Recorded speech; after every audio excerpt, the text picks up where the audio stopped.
Welcome to the Leadership Edge. I'm your host, Joe Glazer, and today's episode will be about the topic of the power of energy in leadership.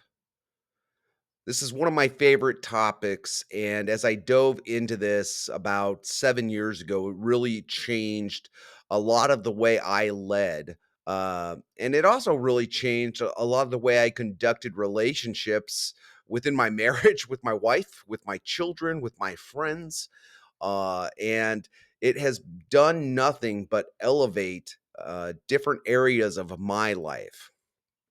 So I'll take you back to about 6 years ago. My wife came to me and she was like, "Hey, I went to this 2 day immersive seminar. It was called The Heart of the Leader. These people are amazing. The topics were amazing. And it has just changed my outlook on how I personally lead." And, my wife is one of the strongest leaders I've met in my life. And if she was so impacted by it, I really became curious and ended up being able to also go to this conference myself or this seminar myself and experience this immersive type of learning. Now, through that, I'm not going to give it all away, and I will leave a link at the end of this video for the website to the Heart of the Leader. But we talked about a lot of different things, and we had talked about people that have made massive impacts in leadership throughout the last century. One person was highlighted was Maya Angelou. We really centered and focused around a quote that she had written. And that quote was, "People will forget what you said to them, people will forget what you did to them, but people will always remember how you made them feel." That quote was extremely impactful for me because as I look back at my life and my careers, it was honestly all about feelings, right? Uh, the experiences that I had, I couldn't always remember everything that was said or every little thing that had happened, but I always remember how I felt in those instances.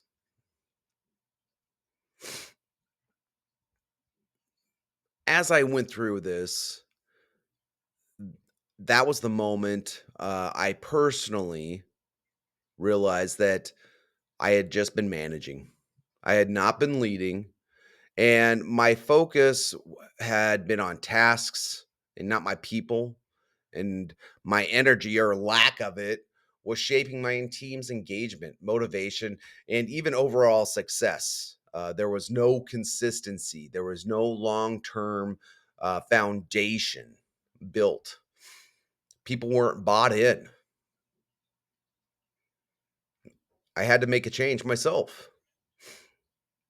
So I shifted to positive energy leadership.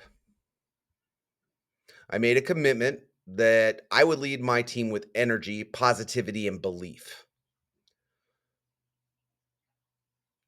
But it wasn't simple. It was a decision I had to make every day. But what I did was I started with intentional changes. Every morning, I walked in to work with enthusiasm, knowing my energy set the tone. And it wasn't just walking into work. Every night when I walked home, I knew that I needed to walk in to my family with enthusiasm and set the energy for the evening.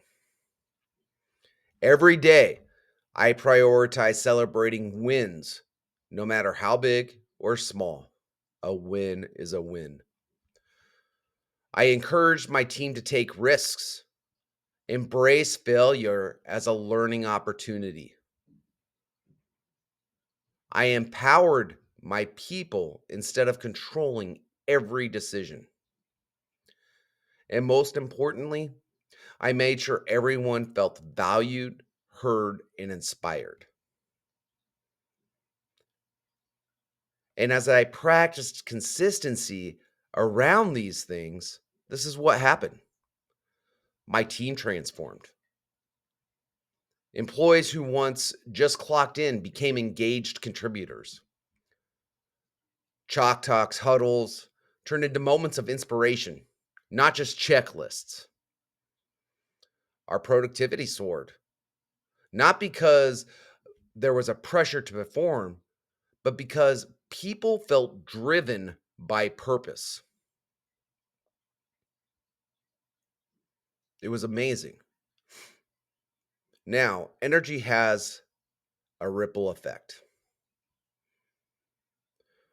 The biggest transformation wasn't just at work, it was at home.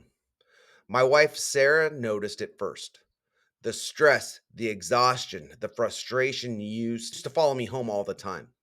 I'd hit the couch, I'd just get lost in a TV show. I would be zoned out from my family prior, but it was gone. I had made the decision. I had to become as much of a cheerleader for my family as I did for my own team. So I listened more. I appreciated more. And the energy that I poured into my marriage and my family came back tenfold. And that's when I truly understood energy is contagious. So, what is energy? At its core, energy is the force that drives action, passion, and connection. And in leadership, your energy is the most powerful tool. Positive energy inspires, motivates, and empowers. Low energy drains, disengages, and diminishes potential. The reality is, when you shift your energy, you shift your impact. Here's what I've learned: energy sets the tone. Your attitude determines how your team and family are going to respond. Belief then fuels success. When you believe in people, they rise to the occasion. Positivity is power. A culture of encouragement breeds confidence and creativity. But overall, leadership starts with you. If you want a high energy team, you have to be a high energy leader. Now, if you want to be a high energy leader, you have to know how to recharge your own leadership energy. So let's be real, leadership can be very draining. We spend a lot of time, uh, the majority of time, pouring out into others. But where do we go as leaders to fill our own cup? Well, with the power of energy and the teams that you are building that are empowered, it's crucial at the same point you build a culture where energy flows in both directions. And here's how we do this: we need to teach our team to be energy conductors, encourage them to celebrate wins, lift up each other, and take ownership of creating a positive atmosphere. We need to encourage them to build peer relationships that recharge each other. And at the same point in time, us as leaders, we need to build peer relationships that recharge us. We have to find a circle of leaders who inspire and energize us. We need to cultivate a strong relationship with our own leader, seek guidance, communicate openly about what energizes us, and don't be afraid to ask for support. And most importantly, always take care of your own energy. It's when you think about it, if you fly very often, do they take us through at the beginning of our flights? What do the flight attendants always take us through? They always take us through safety, how we fasten our seatbelts, so on and so forth, right? But they always talk about if the oxygen masks are deployed, put yours on first. It's the same concept. We have to put our energy masks on first.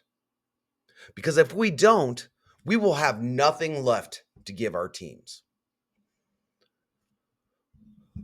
So it's highly important that we as leaders understand what recharges us, whether it's things simply like exercising, reading, family time, outdoor activities. You have to have those things in life that recharge you.